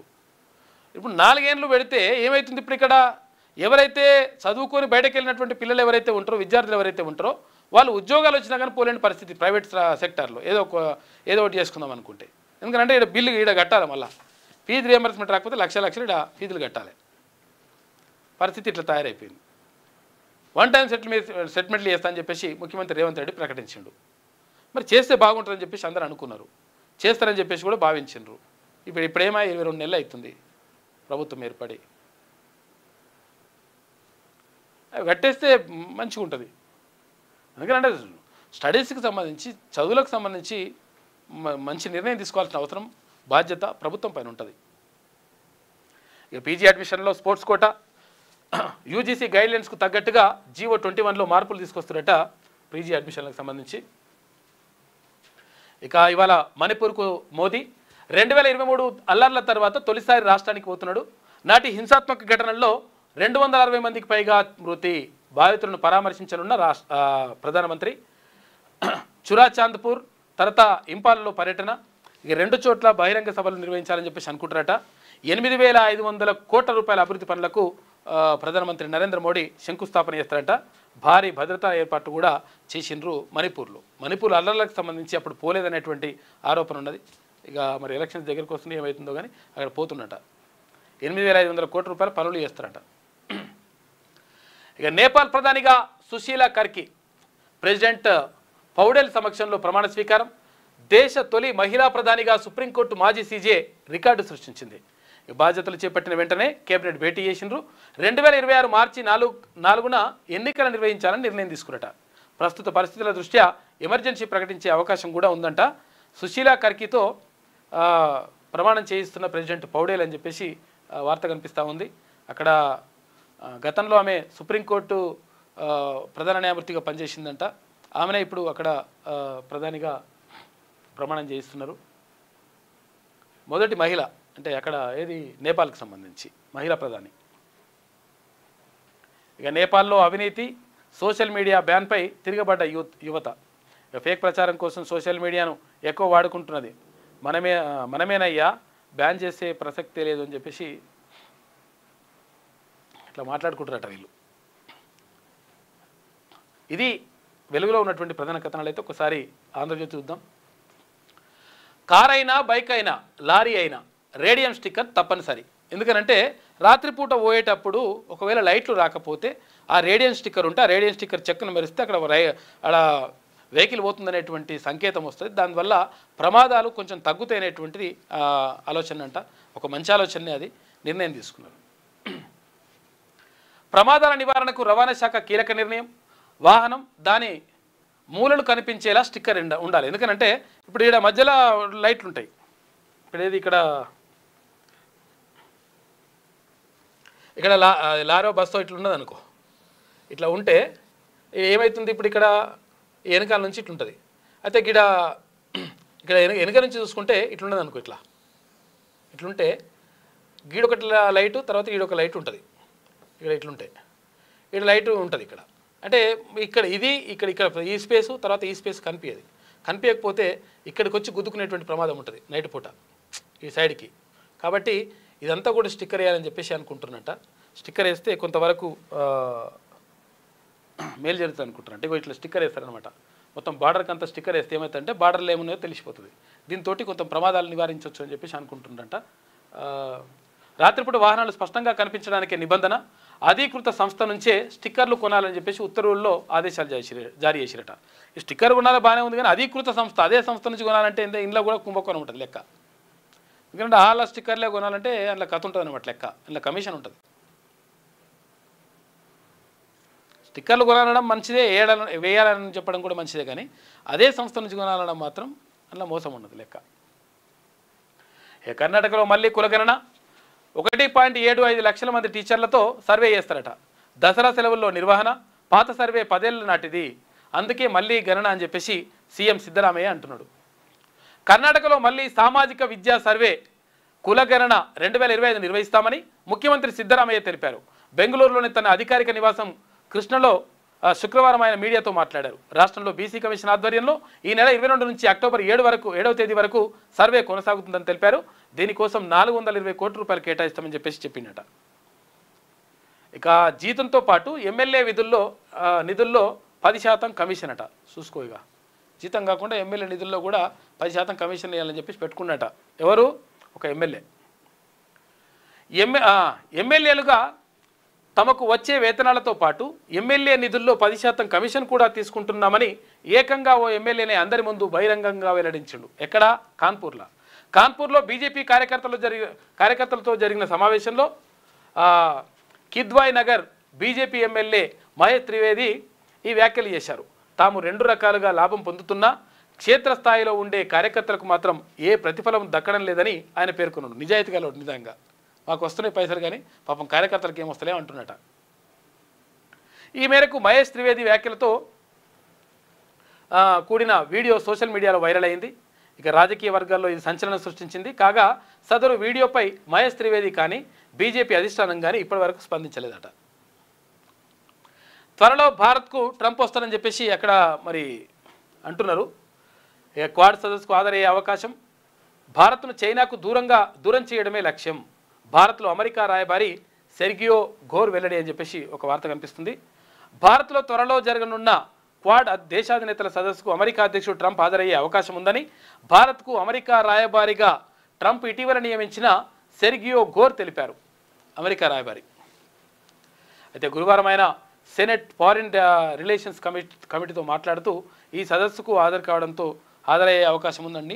ఎందుకంటే ఇప్పుడు ఇక్కడ భారత్ చైనా దగ్గర అవుతున్నాయి. భారత్ చైనా దగ్గర అయితే మాకు ప్రమాదం ఉంటుందని చెప్పేసి అమెరికా భావిస్తున్నది. కాబట్టి చైనాకు దూరం చేయాలంటే ఏం చేయాలంటే మనం కూడా వచ్చి ఉండాలి అని చెప్పేసి భావిస్తున్నాడట. అందుకే నేను వస్తా అని చెప్పేసి అన్నాడంట ట్రంప్. 15వ ఉపరాష్ట్రపతిగా రాధాకృష్ణన్ ప్రమాణం. రాష్ట్రపతి ద్రౌపది ముర్ము సమక్షంలో కార్యక్రమం. మోదీ, ఖర్గే కేంద్ర మంత్రులతో పాటు మాజీ ఉపరాష్ట్రపతులు వెంకయ్య, అన్సారీ, ధన్ఖడ్ హాజరు. ఇక ఏపీ సీఎం చంద్రబాబు, పవన్ కళ్యాణ్ కూడా అయితే హాజరు కానీ రాహుల్ గాంధీ, ఇతర విపక్ష నేతలు హాజరు కాలేదట. అఫిడవిట్పై ఏం చేద్దాం? సాదా బైనామా దరఖాస్తుల పరిష్కారంలో సీసీఎల్ఏ నిబంధనలపై తర్జనభర్జన పడుతున్నట. భూభారతి చట్టంలో లేని 3 కొత్త అంశాలను నిబంధనలో పేర్కొన్న సీసీఎల్ఏ. ఇక అఫిడవిట్ సేకరించడం తలనొప్పిగా మారుతుందన్న రెవెన్యూ యంత్రాంగం. అమలు చేయాలా వద్దా అని చెప్పేసి సందిగ్ధంలో ఉన్నారట. ఇప్పుడు ఏమవుతుంది ఇక్కడ? ఏది భూభారతికి సంబంధించి అంటే ఇక్కడ ఏది సాదా బైనామా, సాదా బైనామాకు సంబంధించి, సాదా బైనామా అంటే తెల్ల పేపర్ మీద కొనడం. ఈ తెల్ల పేపర్ మీద కొంటే ఏమవుతుంది, వైట్ పేపర్ మీద కొంటే వైట్ పేపర్ మీద రాసి ఇచ్చేస్తారు, నీ భూమి నేను కొంటున్నా అని చెప్పేసి అప్పుడు రాసుకొని తీసుకున్నటువంటివి. దానికి ఇంకా రిజిస్ట్రేషన్ కాకుండా తర్వాత ఇక్కడ ఏది మ్యుటేషన్ కాకుండా ఉన్నటువంటి వాటివి. అయితే వాటికి సంబంధించి ఏమవుతుందంటే ఇప్పుడు ఏమంటున్నారు, ఈ సాదా బైనామాతో పాటు అఫిడవిట్ అంటే ఎవరైతే అమ్మినటువంటి వ్యక్తి ఇప్పుడు రాసి సాదా బైనామా తెల్ల కాగితం ఎవరైతే రాసి ఇచ్చినటువంటి వ్యక్తి ఉంటారో ఆ వ్యక్తి నుంచి ఒక అఫిడవిట్ పైన సంతకం పెట్టాలని చెప్పేసి అంటున్నారు. సంతకం పెడతారా అంటే ఆ తెల్ల కాగితం రాసిన ఇప్పుడు సంతకం పెట్టకపోవచ్చు. ఎందుకంటే ఎప్పుడో మా తాతల మీరు ఏమైంది నాకేం అవుతున్నారా నాయన నేను పెట్టను పో అని చెప్పేసి అనవచ్చు. మరి అప్పుడు ఎట్లా ఏం చేద్దామని చెప్పేసి అనుకుంటారంట. అఫిడవిట్ అయితే పెట్టాలని చెప్పేసి రూల్ ఉన్నది గతంలో, మరి ఇప్పుడు ఆ రూల్ తీసేద్దామా, రూల్ తీసేద్దాం అనుకుంటే ఎవడో తెల్ల పేపర్ రాసుకొచ్చేసి నాకు పేపర్ నాకు రాసి ఇచ్చారని చెప్పేసి చేసుకునేటువంటి ప్రమాదం కూడా ఉంటుంది. మరి ఎట్లా ఏం చేద్దామని చెప్పేసి తర్జన భర్జన పడతా ఉన్నారంట సాదా బైనామాకు సంబంధించి. సాదా బైనామా దరఖాస్తుల పరిష్కారంలో కొత్త సమస్యలు తలెత్తుతున్నాయి. అయితే రాష్ట్రంలో 5 ఏళ్లుగా పెండింగ్లో ఉన్న సాదా బైనామా దరఖాస్తులను పరిష్కరించాలని ప్రభుత్వం నిర్ణయించగా భూ పరిపాలన ప్రధాన కమిషనర్ CCLA విధించిన నిబంధనలు ఇందుకు అవరోధంగా మారుతున్నాయి. ప్రధానంగా సాదా బైనామా దరఖాస్తుదారు భూమి కొనుగోలు చేసిన వ్యక్తి నుంచి అఫిడవిట్ తీసుకురావాలన్న నిబంధన వివాదంగా మారే పరిస్థితి కనిపిస్తోంది. ఎందుకంటే నీ సాదా బైనామాతో పాటు అఫిడవిట్ తీసుకురావాలి, అఫిడవిట్ పైన ఆయన సంతకం తీసుకురావాలంటే సంతకం బెటర్ కదా వాళ్ళు. అది దీంతో ఈ నిబంధన ఉంచాలా తొలగించాలా అన్న చర్చ అధికారుల్లో జరుగుతోంది. భూభారత్ చట్టం సెక్షన్ 6 సబ్సెక్షన్ 1 ప్రకారం సాదా బైనామాలను పరిష్కరించే అధికారాలు కల్పిస్తూ ఈ నెల 10న రెవెన్యూ శాఖ ముఖ్య కార్యదర్శి DS Lokesh Kumar GO number 106 ఇచ్చారు. అయితే భూభారత్ చట్టంలో పేర్కొనని 3 నిబంధనల్ని CCLA ఇందులో చేర్చారు. ఇందులో ఒకటి అఫిడవిట్ తీసుకురావాలనేటువంటి నిబంధన ఉన్నది. మరి ఎట్లా అని చెప్పేసి ఆలోచిస్తున్నట. ఇక బాసర నుంచి భద్రాచలం దాకా శాశ్వత ఘాట్లు, రోడ్లు, ఇతర మౌలిక సదుపాయాలు శాశ్వత ప్రతిపాదకనే. దక్షిణ భారతదేశ కుంభమేళాగా గోదావరి పుష్కరాలు నిర్వహిద్దాం. ప్రధాన ఆలయాలు, అక్కడి ఘాట్లు అభివృద్ధికి తొలి ప్రాధాన్యం. ఒకే రోజు 2 లక్షల మంది వచ్చినా ఇబ్బంది లేకుండా ఏర్పాట్లు. ఇక గోదావరి పుష్కరాలపై సమీక్షలో అధికారులకు సీఎం దిశానిర్దేశం చేసినట. ఇగో 15 నుంచి ఉన్నత విద్యా సంస్థలు బంద్. ప్రైవేటు ఉన్నత విద్యా సంస్థల సమాఖ్య నిర్ణయించింది 8,000 కోట్ల రూపాయల ఫీజు బకాయిలు చెల్లించాలి. ఎన్నిసార్లు విజ్ఞప్తి చేసినా స్పందించని ప్రభుత్వం, కాలేజీల నిర్వహణ భారంగా మారిందని చెప్పేసి ఆ సమాఖ్య అంటున్నది. ఉన్నత విద్యా మండలి చైర్మన్కు, విద్యాశాఖ కార్యదర్శికి నోటీసు అందజేత. సీఎంతో మాట్లాడతానన్న యోగితా రాణా. ఇవాళ చర్చలకు రావాలన్న వేం నరేందర్ రెడ్డి అని చెప్పేసి చూస్తున్నారు. ఏమన్నదిగా భారీగా పేరుకుపోయిన ఫీజు రియంబర్స్మెంట్ బకాయిలను ప్రభుత్వం చెల్లించకపోవడాన్ని నిరసిస్తూ ఈ నెల 15 నుంచి అన్ని ఉన్నత విద్యా సంస్థలను నిరవధికంగా బంద్ చేస్తామని ప్రైవేటు ఉన్నత విద్యా సంస్థల సమాఖ్య ప్రకటించింది. మొత్తం 8,000 కోట్ల రూపాయల బకాయిలు చెల్లించాల్సి ఉందని, దీనిపై కొద్ది నెలలుగా ప్రభుత్వానికి విజ్ఞప్తి చేస్తున్నా ఫలితం లేదని పేర్కొంది. దీంతో తప్పనిసరి పరిస్థితుల్లో బంద్ నిర్ణయం తీసుకున్నామని తెలిపింది. ఈ మేరకు సమాఖ్య ప్రతినిధులు శుక్రవారం తెలంగాణ ఉన్నత విద్యా మండలి చైర్మన్ ప్రొఫెసర్ బాలకృష్ణారెడ్డిని కలిసి బంద్ నోటీసులు అందజేసిరట. బడ్జెట్లో కేటాయించి ఇప్పటికే టోకెన్లు జారీ చేసిన 1,200 కోట్ల రూపాయల బకాయిలు కూడా ఇంక ఇస్తలేరు, ఏమవుతుంది పరిస్థితి అని చెప్పేసి అడుగుతురట.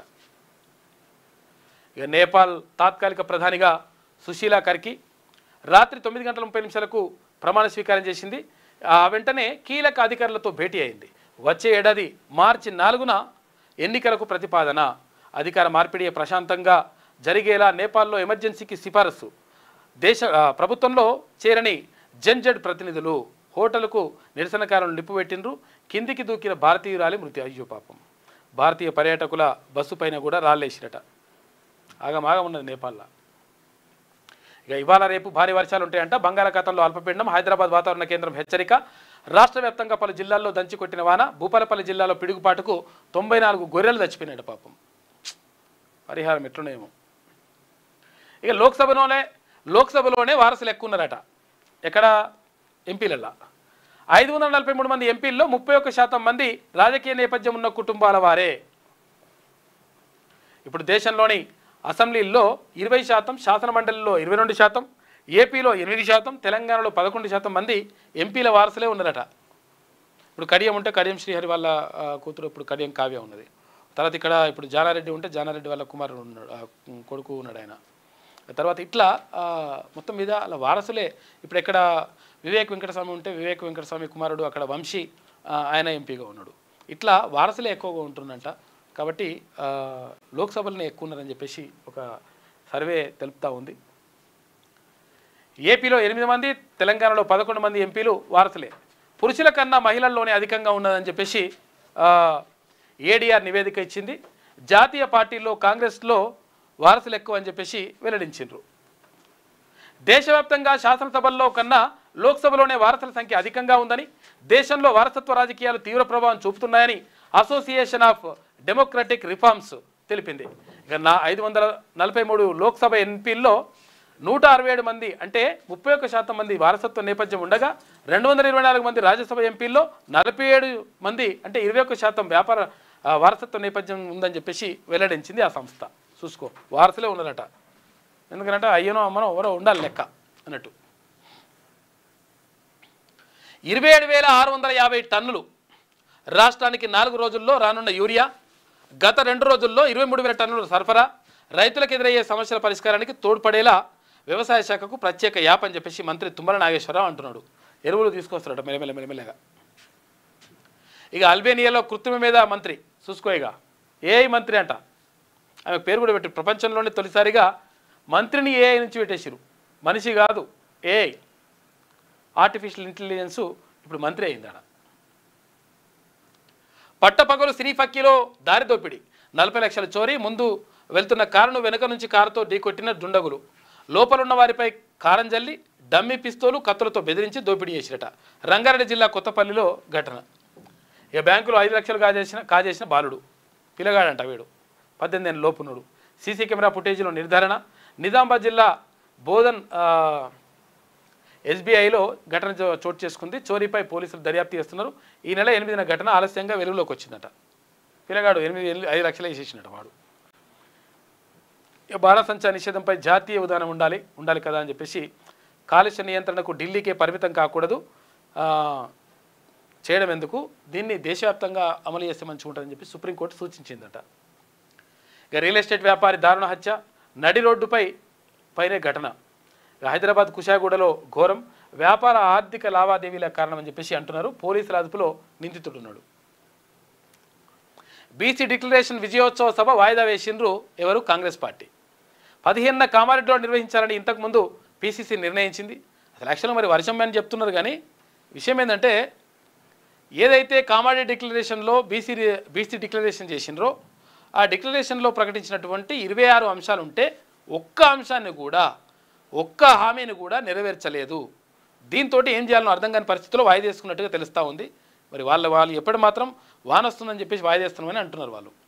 ఇక టీఆర్ఎస్ బీసీ సభ ఏమైందో తెలియదు. ఇక వాళ్ళకే బీఆర్ఎస్ బీసీ సభ అదేటో పోయింది అట్లా. ఎందుకంటే సంఘీభావము చెప్పడం వేరు, మేమే అని నెత్తికెత్తుకున్నాడు వేరు. మేమే అని నెత్తికెత్తుకున్నాడు. ఇప్పుడు బీఆర్ఎస్ ఏం చేసింది? అవతల పడ్డది. అట్లుంటుంది అన్నట్టు లెక్క. అవసరం ఉంటే, ఎప్పుడైనా ఓట్లు అవసరం ఉంటే అటువంటి టైంలో వచ్చి చెప్తుంటారు ఇవన్నీ కూడా. బీసీ డిక్లరేషన్ విజయోత్సవ సభ వాయిదా. 15న కామారెడ్డిలో నిర్వహించాలని ఇంతకుముందు పీసీసీ నిర్ణయించింది. భారీ వర్ష సూచన నేపథ్యంలో వాయిదా వేసినట్టుగా చెప్తున్నారు. సభ నిర్వహణ తేదీని ప్రకటిస్తాం పీసీసీ అధ్యక్షుడు మహేష్ కుమార్ గౌడ్ అంటుడు. ఇది ఆంధ్రజ్యోతిలో ఉన్నటువంటి ప్రధాన కథనాలు. ఇంకా శనార్థి తెలంగాణ చూస్తే, బీసీల ఉద్యమం బీసీలు చేయట్లే, బీసీల ఉద్యమ టేకేదారులుగా ఓసీలు, బీసీల ముచ్చట ఓసీల నోట, కులగణన సర్వే నుంచి ఇదే తంతు, బీసీ ఉద్యమంలో రేవంత్ రెడ్డి, జానారెడ్డి, కవితారావులకేం పని, వాళ్ళు బీసీ ఉద్యమాలు చేస్తుంటే బీసీ మేధావులు మనోమెందుకు సపరేట్ కూర్చుంటారు కొంతమంది. బీసీ హక్కుల గురించి ఓసీలు అడగాల, బీసీ మేధావులు ప్రశ్నించరెందుకు, సబ్బండ బీసీ కులాల జనం ఆవేదన ఇదే అని చెప్పేసి ఒక ప్రత్యేక కథనం వేసింది శనార్థి తెలంగాణ దినపత్రిక. జనరల్గా ఎవరికి కడుపును వస్తే వాళ్ళే గోళీలు వేసుకుంటారు, ఎవరి కడుపును వస్తే వాళ్ళే ఓమ బుక్కుతుంటారు. కానీ తెలంగాణ బీసీ ఉద్యమం విషయంలో మాత్రం పరిస్థితి ఇందుకు భిన్నంగా ఉంది. కడుపు నొప్పి బీసీలదైతే గోళీలు మాత్రం రెడ్లు రావులు వేసుకుంటున్నారు, వాళ్ళే ఓమ బొక్కుతున్నారు. మాకు కడుపును వస్తే మీకేం తిప్పలని అడగాల్సిన బీసీ మేధావులు మాత్రం కిమ్మనకుండా గుమ్మమంటున్నారు. అవును, ఇప్పుడు తెలంగాణ రాజకీయ వేదికపై బీసీ ఉద్యమం రూపంలో జరుగుతున్న తంతు ఇది. కులగణన సర్వే నుంచి ఇదే వ్యవహారం నడుస్తోంది. కులగణన సర్వే సందర్భంగా తమ మార్క్ రాజకీయాలు చూపించిన రెడ్డి రావు లీడర్లు ఆ తర్వాత కూడా బీసీ ఉద్యమంలో వేలు పెట్టి బడుగు బలహీన వర్గాల మూమెంట్కు తామే అవసరమై అసలైన టేకేదారులమని అనే విధంగా వ్యవహారంగా వీరు తీరును ప్రదర్శిస్తున్నారు. కులగణన సర్వే సందర్భంగా మాజీ మంత్రి జానారెడ్డి ఏం చేశారో అందరికీ తెలిసిందే. మాజీ మంత్రి జానారెడ్డి ప్రభుత్వంలో భాగస్వామి కాదు, ఆయన కేబినెట్ మినిస్టర్ కాదు. కానీ రాష్ట్ర ప్రభుత్వ కులగణన సర్వేలో ఆయన పాత్రపై పెద్ద ఎత్తున విమర్శలు వచ్చినాయి.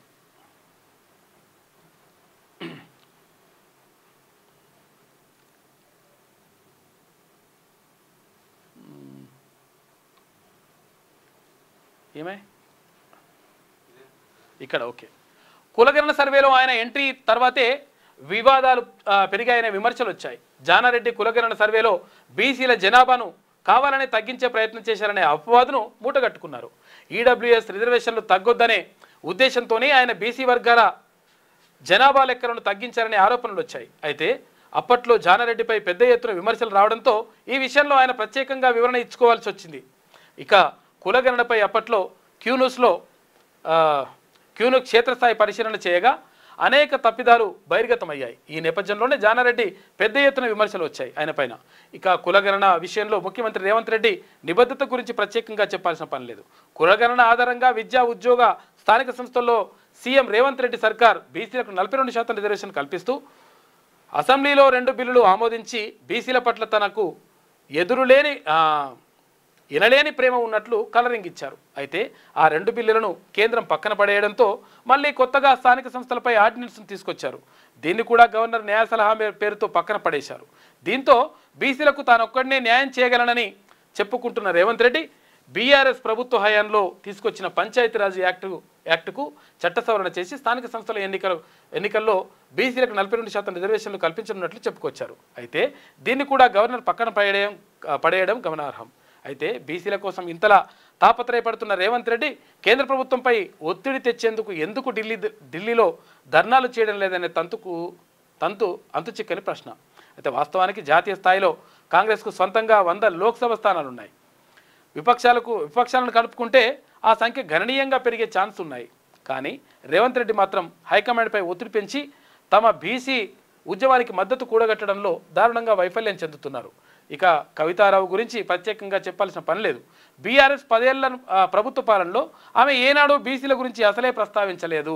10 ఏళ్ళు అధికారంలో ఉన్నప్పుడు ఆమె నిజామాబాద్ ఎంపీగా ఉన్నది, ఆ తర్వాత ఎమ్మెల్సీగా కొనసాగుతున్నది. అయినా కానీ ఎన్నడూ కూడా బీసీల గురించి అన్యాయం జరిగింది, బీసీలకు ఇట్లా జరగాలని చెప్పేసి ఎన్నడూ కూడా ఒక్క మాట కూడా మాట్లాడలేదు. ఇప్పుడు బీసీ గౌడ ఆమెనే అయింది, బీసీ యాదవ్ ఆమెనే అయింది, బీసీ మున్నూరు కాపన్ ఆమెనే అయింది, బీసీ పటేల్ ఆమెనే అయింది, తర్వాత బీసీ ముదిరాజ ఆమెనే అయింది, బీసీ రజక ఆమెనే అయింది, బీసీ నాయబ్ ఆమెనే అయింది. అన్నీ ఆమెనే అవుతుంది. ఇప్పుడు అట్లుంటుంది అన్నమాట లెక్క. బీఆర్ఎస్ 10 ఏళ్ల ప్రభుత్వ పాలనలో ఆమె ఏనాడు బీసీల గురించి అసలే ప్రస్తావించలేదు. కానీ ఇప్పుడు మాత్రం బీసీలకు ఆమె టేకేదారు అయినట్లు మాట్లాడుతుండడమే ఆశ్చర్యం కలిగిస్తుంది. వెలమ కులానికి చెందిన కవితారావు బీసీల కోసం ఉద్యమం చేయడమే విస్మయం కలిగిస్తుంది. అయితే ఇదంతా చూస్తున్న బీసీ మేధావులు మాత్రం గమ్మునుండడం గమనార్హమని చెప్పేసి ఒక వ్యాసం కనిపిస్తూ ఉంది, ప్రత్యేక కథనం. కాబట్టి బీసీలు అందరూ 100% మేల్కొన్నారు, బీసీలు మేల్కొన్నారు కాబట్టి, బీసీలు చైతన్యమైనరు కాబట్టి వీళ్ళందరూ కూడా మేము బీసీల పట్ల ఇట్లా చేస్తాం అట్లా చేస్తామని చెప్పేసి చెప్పుకొస్తూ ఉన్నారు. కాబట్టి గమనించాలి ఇదంతా కూడా. ఆపరేషన్ కగార్ పుణ్యం 5 కేంద్ర కమిటీ సభ్యులు హతం. 2004లో 32 నుంచి 40 మంది కేంద్ర కమిటీ సభ్యులు, ప్రస్తుతం 15 నుంచి 20 మందే సెంట్రల్ కమిటీ మెంబర్స్ ఉన్నారంట. ఒకప్పుడు మావోయిస్టులకు డీకే పెట్టని కోట. అయితే ఇప్పుడు అక్కడే పార్టీ తీవ్ర నష్టాలు. అయితే కేంద్ర కమిటీ సభ్యులు నంబాల, సారయ్య, చలపతి, మోదం బాలకృష్ణులు కాపాడుకోలేకపోయిన పార్టీ. మావోయిస్టు పార్టీ ఆయువు పట్టును దెబ్బకొట్టిన ఆపరేషన్ కగార్. ఆంధ్రప్రదేశ్లో తుడుచుకుపెట్టుకుపోయిన పార్టీ. బెంగాల్, జార్ఖండ్, ఒడిశా సరిహద్దుల్లోనూ ఇబ్బందులే ఉన్నాయి. ఇక ఏఓబీలోనూ అంటే ఆంధ్ర ఒడిశా బార్డర్లోనూ గట్టిగా దెబ్బలు. ప్రస్తుతం పార్టీలో యాక్టివ్గా ఉన్నది సత్తన్న, తర్వాత వికల్ప్, పుల్లూరు అభయ్ మాత్రమే ఉన్నారంట. మొత్తం మీద ఆపరేషన్ కగార్ తోటి మొత్తం చాలా వరకు ఇక్కడ మావోయిస్టులు లేకుండా పోయినటువంటి పరిస్థితి కనిపిస్తూ ఉంది. మొత్తం కూడా తగ్గిపోతూ ఉన్నారు. విషయం ఏంటంటే అక్కడ కేంద్ర హోంమంత్రి అమిత్ షా క్లియర్గా ప్రకటన చేసిండు 2026 కల్లా మొత్తం మీద దీన్ని ఖతం చేసి పడేస్తాం, అంటే ఈ ఏది మావోయిజం లేకుండా చేస్తాం, నక్సలిట్లు లేకుండా చేస్తామనేటువంటి ప్రకటన చేసిండు. ఈ నేపథ్యంలో మొత్తం కూడా అదంతా కూడా నడుస్తూ ఉంది. కాబట్టి వాళ్ళు ప్రజా జీవన స్రవంతిలోకి వస్తే మంచిగా ఉంటుంది.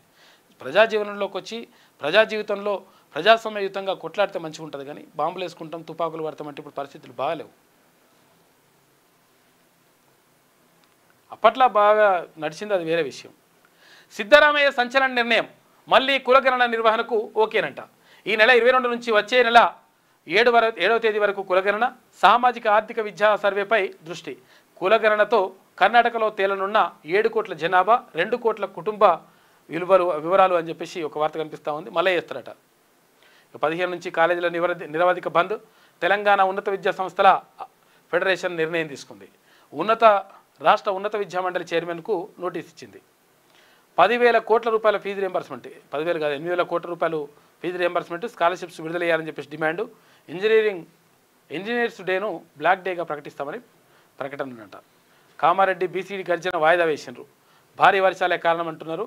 త్వరలోనే సభ నిర్వహణ వివరాలు వెల్లడిస్తాం, రాష్ట్ర ప్రభుత్వ సలహాదారు షబ్బీర్ అలీ అంటున్నాడు. లోకల్ కాబట్టి ఏం నిర్వహిస్తారో మరిగా. సింగరేణి తెలంగాణ రాష్ట్ర ఆత్మ అని చెప్పేసి ఉప ముఖ్యమంత్రి అంటుండు. బొగ్గు తవ్వకాలు పెంచడంతో పాటు మినరల్స్ మైనింగ్ రాష్ట్రంలో 25 ఏళ్లకు సరిపడా బొగ్గు నిల్వలే ఉన్నాయి. అందుకే సింగరేణి సంస్థ వేలంలో పాల్గొనాలి, డిప్యూటీ సీఎం బట్టి విక్రమార్క అంటుండు. గురువింద గులాబీ బీఆర్ఎస్ హయాంలో మీడియాపై ఉత్కుపాదం. తీన్మాన్ మల్లన్న ఇతర జర్నలిస్టులపైన 100 కేసులు పెట్టేసిండ్రు. మా మీద ఇప్పటికి కూడా కేసులు ఉన్నాయి, ఇంకా కేసులు పెట్టిండ్రు. ఎవరు? బీఆర్ఎస్ ప్రభుత్వం ఉన్నప్పుడు. జైళ్లకు పంపి రాక్షసానందం పొందిన కేసీఆర్ కాందాన్. ఇప్పుడు వారి మీడియా జర్నలిస్టులపై కేసులైతే హరీష్ కేటీఆర్ ఆగ్రహం వ్యక్తం చేస్తున్నారు. ఇప్పుడు జర్నలిస్టులపై ఆంక్షలేంటని ప్రశ్నల వర్షం. గతంలో మీరు చేసింది ఏమిటని నెటిజన్లు నిలదీస్తున్నారు. బీఆర్ఎస్ ద్వంద్వ వైఖరిపై విమర్శలు వస్తూ ఉన్నాయి. రాష్ట్రంలో బీఆర్ఎస్ అధికారంలో ఉన్నప్పుడు మీడియాపై ఉక్కుపాదం మోపిన గులాబీ లీడర్లు ఇప్పుడు వారికి అనుకూలంగా మీడియాలోని జర్నలిస్టులపై కేసులు నమోదైతే ఆంక్షలు అంటూ ఆగ్రహం వ్యక్తం చేస్తున్నారు. తీన్మాన్ మల్లనతో పాటు పలువురు జర్నలిస్టులపై 100 కేసులు పెట్టి జైళ్లకు పంపిన కేసీఆర్ కాందాన్ ఇప్పుడు తమ జర్నలిస్టులపై కేసులను ప్రశ్నిస్తూ ద్వంద్వ వైఖరిని ప్రదర్శించడంపై సోషల్ మీడియా వేదికగా నెటిజన్లు ప్రశ్నల వర్షం కురిపిస్తున్నారు.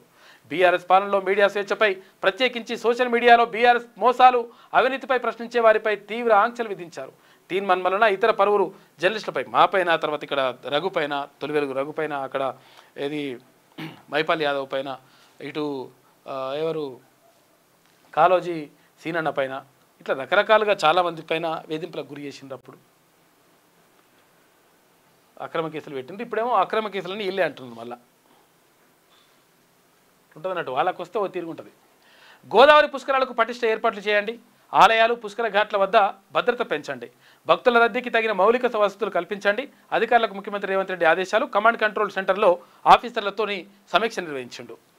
ఉపరాష్ట్రపతిగా రాధాకృష్ణన్ ప్రమాణం చేయించిన రాష్ట్రపతి ముర్ము, పీఎం మోడీ, తర్వాత రాజ్నాథ్ సింగ్, అటు అమిత్ షా హాజరైనరు. సతీ సమేతంగా వేడుకలకు హాజరైన ధన్కడ్, అంటే ఇంతకుముందు ఆయన రాజీనామా చేసిన ఆయన.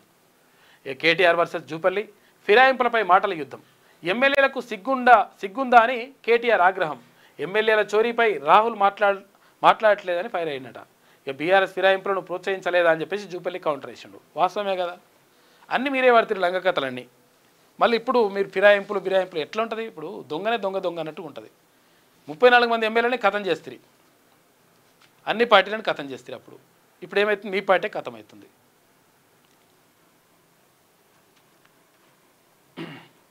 ఆపరేషన్ కగార్ పుణ్యం అని చెప్పేసి ఒక వార్త కనిపిస్తుంది. ఇక పోలీసులను తెలుసుకోండి అని చెప్పేసి చైతన్యం కండి అన్న పుస్తకమే రాస్తున్నట్టుండు కదా సకినాల సుధాకర్ పటేల్.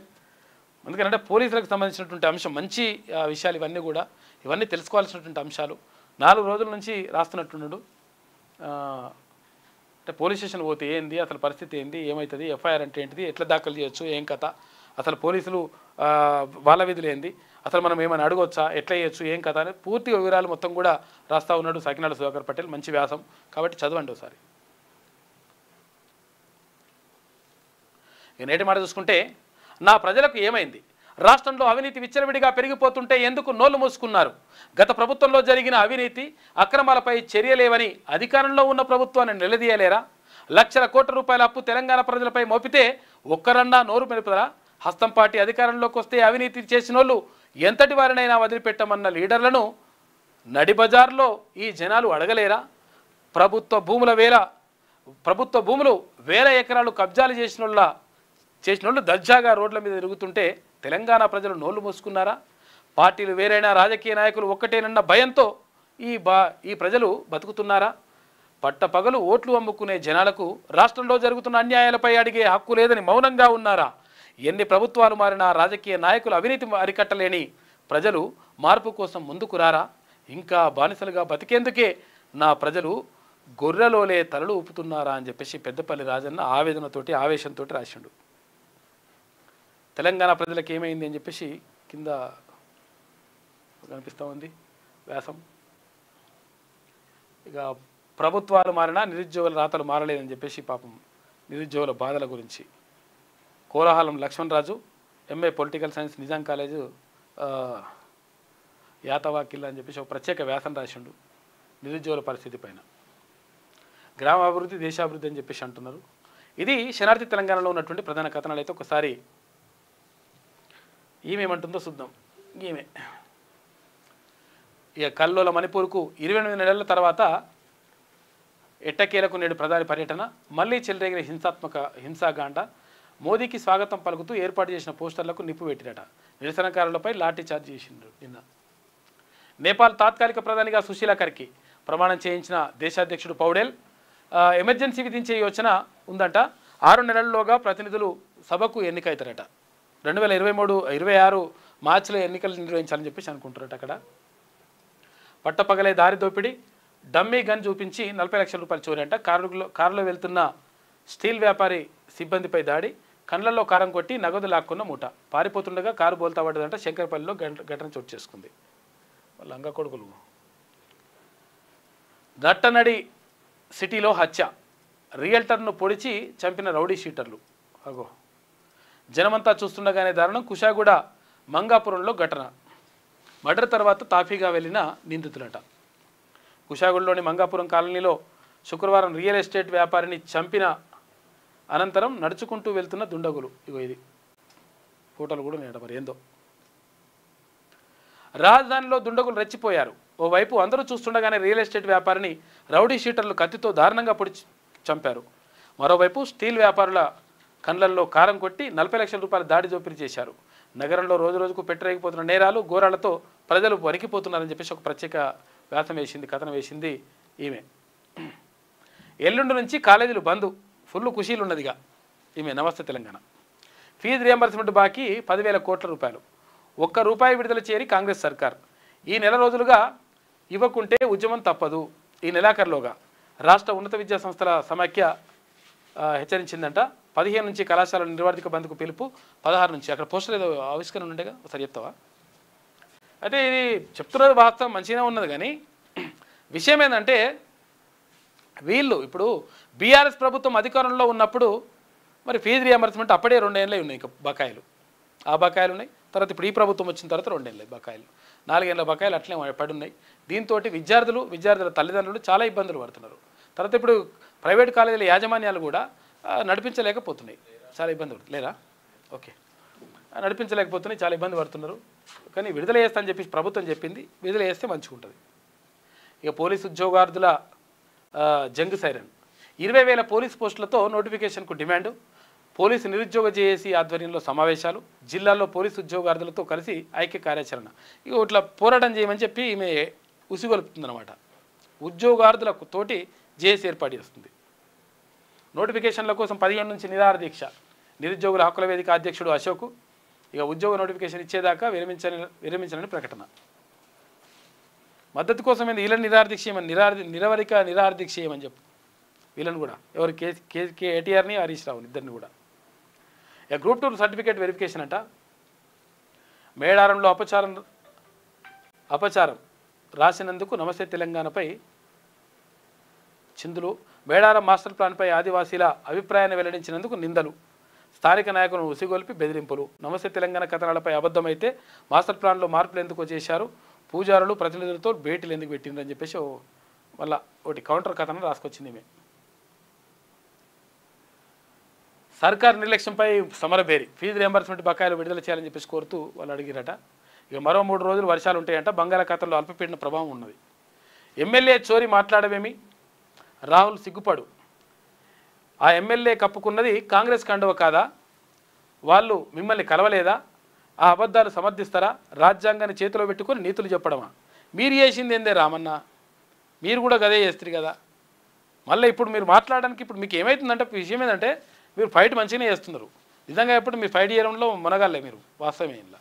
కానీ ఏమవుతుందంటే అతను యాక్చువల్గా ప్రతి ఒక్కటి మీరు చేసినటువంటి గతంలో చేసినటువంటివి గుర్తు చేసుకోవాల్సిన పరిస్థితి ఏర్పడ్డది. అప్పుడు మీరు మంచిగా చేసి ఉంటే ఇట్లేం ఉండకపోతుండే. మీరు ఏది చేసినా కానీ ఏ పోరాటం చేసినా కానీ ఒకటి మీది కనిపిస్తుంది. మళ్ళీ ఇప్పుడు ఫీజు రియంబర్స్మెంట్ అంటారు, అది 2 ఏళ్ళే మీదే ఉండే. తర్వాత ఇప్పుడు ఎమ్మెల్యే ఫిరాయింపులు అంటారు, 34 మందిని మీరే చేస్తారు. ఇట్లా ఏది చూసినా కానీ మీదే కనిపిస్తుంది. లేకపోతే మీకు మంచిగా మైలేజ్ వస్తుండే, మైలేజ్ వచ్చే పరిస్థితి కనిపిస్తుంది. ఎందుకంటే ఇప్పుడు మీరు చేసినవి ఉన్నాయి కాబట్టి. మా ప్రభుత్వం మళ్ళీ వస్తుందో లేదో, నేను గెలిచినా మా పార్టీలో గెలుస్తున్నో లేదో తెలియదు, అందుకే నేను ఎలాంటి హామీ ఇవ్వదలుచుకోలేదు. ఆదిలాబాద్ పర్యటనలో మంత్రి జూపల్లి కృష్ణారావు వ్యాఖ్యలు సోషల్ మీడియాలో వీడియో వైరల్ అవుతుందని చెప్పేసి ఒకటి వేసిన వార్త. రైతు గోస చూపినందుకు క్యూరోస్ ప్రతినిధిపై అక్రమ కేసు పెట్టిందని చెప్పేసి మీరు ఎన్ని కేసులు పెడతారా నాయన, మీరు కావాల్సిన అబద్ధాల కేసులు అక్రమ కేసులు పెట్టి ఆగమాగం చేస్తారు, జైల్లో పడేస్తారు. ఏమవుతుంది ఇప్పుడు యూపీఐ 10 లక్షల దాకా అని చెప్పేసి ఒకటి. నిజాలు దాచి నిస్సిగ్గుగా భూమికి అనర్హత వేటు నుంచి తప్పించుకునేందుకు ఫిరాయింపు ఎమ్మెల్యేల పాటలు. ప్రజాస్వామ్యాన్ని అపహాస్యం చేసేలా స్పీకర్ నోటీసులకు జవాబు లేకనట. యూరియా కోతలపై కన్నెర్ర అని చెప్పేసి ఒక వార్త కనిపిస్తూ ఉంది.